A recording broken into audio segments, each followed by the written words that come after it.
जिथे तुम्ही तुमची गाडी पार्किंग केली ना तिथून गडाच्या हिट्या 1375 फीट। रायगड खूप मोठं आहे। गड पूर्ण पाहायचं म्हटलं 2 दिवस कमी पडतील। 1200 एकरमध्ये गड आहे, 1200 एकर। रायगडाचा तुम्ही हा वरचा परिसर पाहिला तर 100 एकर, पण 100 एकर गड तुम्हाला बघायचं म्हटलं ना पूर्ण 1 दिवस जातो। पण त्याच्यामधला आत्ता महत्त्वाचा बाल्य किल्ला, बाल्य किल्ला हा किल्ल्यामध्ये एक किल्ला असतो जो आपल्या राजांचा किल्ला। राजांच्या परवानगीशिवाय त्या काळी या बाल्य किल्ल्यामध्ये कोणालाही प्रवेश नव्हता, पण तुम्ही 4 मिनिटांमध्ये वरती पोहोचलात ना। या रोपवेच्या बाजूला बघा, हा खालचा डोंगर, याला टच नाही तो आलाच आहे। आणि या डोंगराचं नाव पाहिलं तर त्याला आता म्हटलं जातंय पोटल्याचा डोंगर। मग या डोंगरावरती इंग्रजांनी तोफा चढवल्या। कर्नल फॉर्थल आणि मेजर हॉल हे दोघे इंग्रज होते, ब्रिटिश होते। त्या दोघांनी त्या डोंगरावरती तोफा चढवून गडावरती अटॅक केली।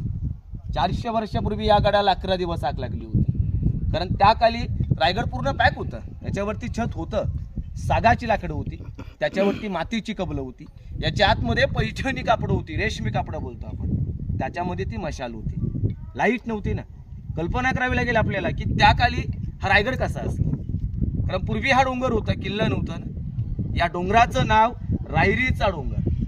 इतिहासामध्ये रायगडाची टोटल नावं 14 आहेत या गडाची, पण ज्या विल्याला रायरी नावाने ओळखायचे ना हा डोंगर ताब्यामध्ये होता आदिलशहाच्या, पण आदिलशहाने ताब्यामध्ये ठेवला मोऱ्यांच्या। नाव तुम्ही ऐकलं असेल, जावलीचे मोरे।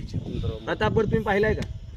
दिसतो इथून रायगडावरून तसे 8 किल्ले दिसतात, पण त्याच्यासाठी गडाचं हे वातावरण क्लिअर लागेल। तोरणा, राजगड, मकरंतगड, सोनगड, मानगड, लिंगाणा, प्रतापगड, या डोंगराच्या पलीकडे आपला प्रतापगड येतो। म्हणजे इथून प्रतापगडाचं अंतर फक्त 70 किलोमीटर गाडी मार्ग।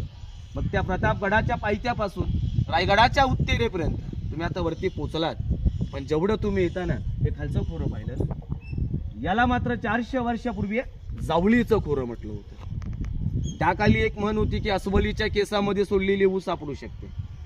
400 वर्षापूर्वी इथे खाली सोडलेला तो बलाढ्य हत्ती सापडणार नाही, एवढं दाट जंगल होतं। आजही रायगडाच्या खाली एवढं दाट जंगल आहे की या सूर्याचं किरण ही जमिनीवरती पडत। मग जावलीचे मोरे हे आदिलशहाकडे काम करायचे, मग त्या आदिलशहाने हा डोंगर ठेवला त्या मोऱ्याकडे, आणि मोऱ्याने याचा वापर केला होता कैदी ठेवण्यासाठी।